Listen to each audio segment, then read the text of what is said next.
setelah badai.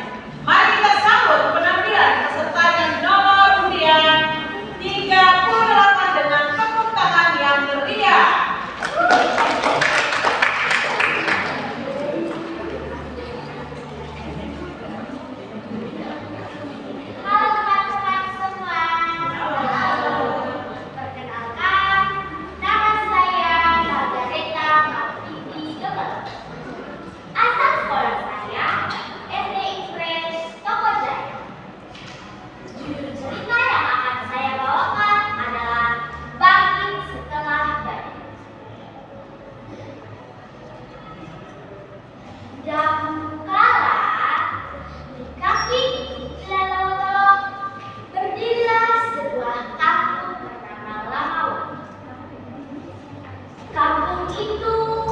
Bagaikan surga kecil di tepi laut.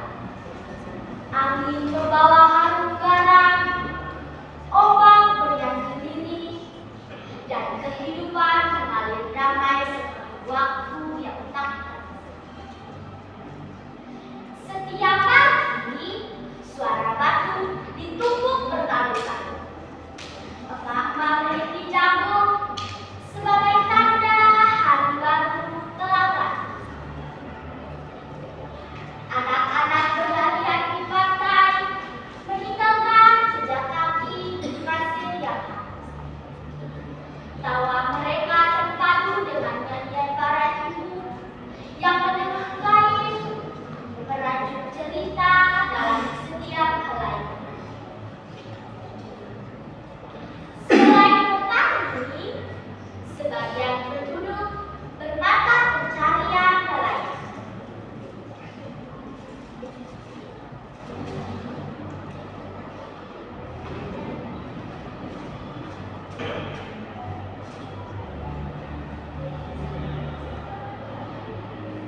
Lihat di sana, perahu telah bersandar di pinggir pantai.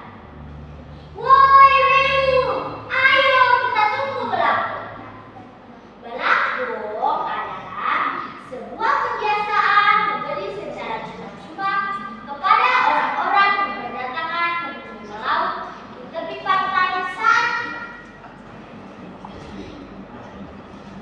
Langkah kakiku terasa berat untuk berjalan. Sejenak berhenti dan saya membantu. Apa masih ada budaya ini?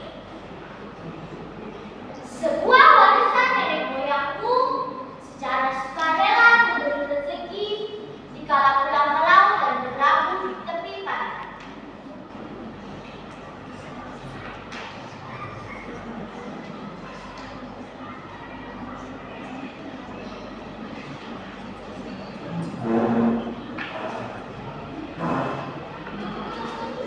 Penduduk Lanao hidup dalam satu nafas, gotong royong. Puncak kebahagiaan mereka adalah pesta makan jamu.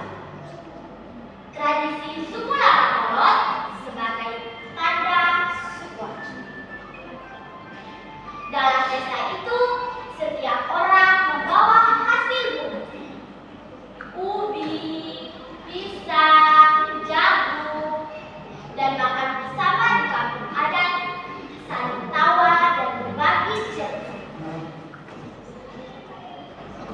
Namun, suatu malam, langit berubah buram. Angin berteriak seperti roh yang marah. Hujan turun tanpa jeda, petir menyambar, dan bumi seakan berguncang. Terdengar cerita di mana-mana. Cari tempat aman, cari tempat aman, cari tempat aman. Papa, Mama, Kakak, Adik, kalian di mana?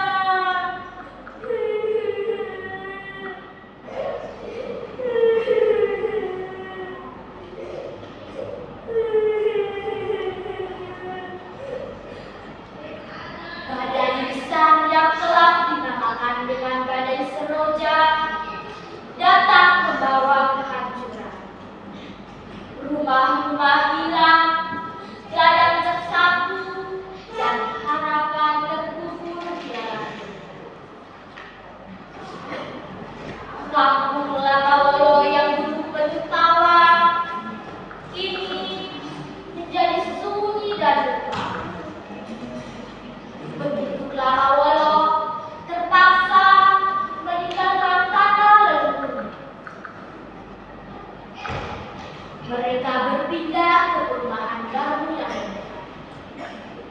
Tetapi keras dan rusak. Tanahnya sulit ditanam dan hati mereka terasa kosong.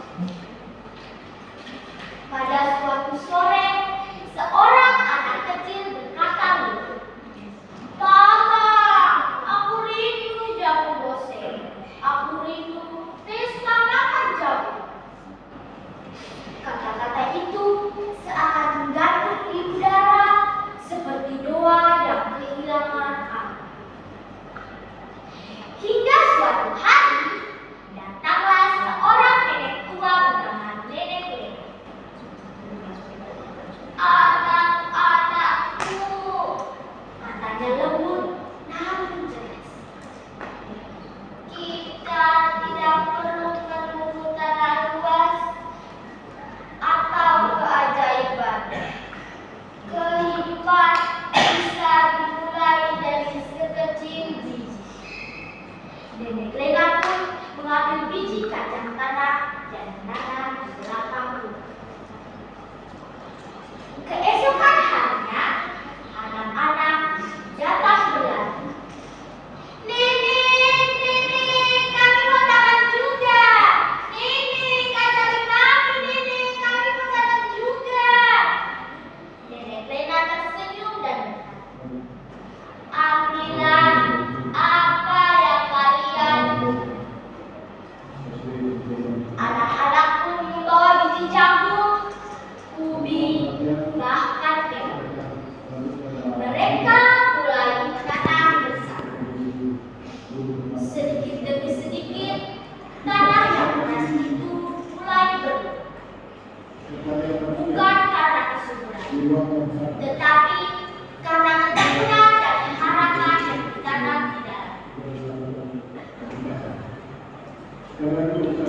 Hari-hari berlalu. Gelas-gelas kecil mulai tumbuh, seperti senyuman pertama setelah pagi siang tadi.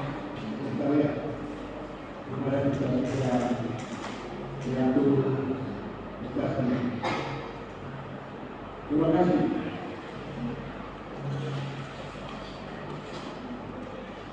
Hari demi hari berlalu, hingga akhirnya panen pun tiba. Bagaimana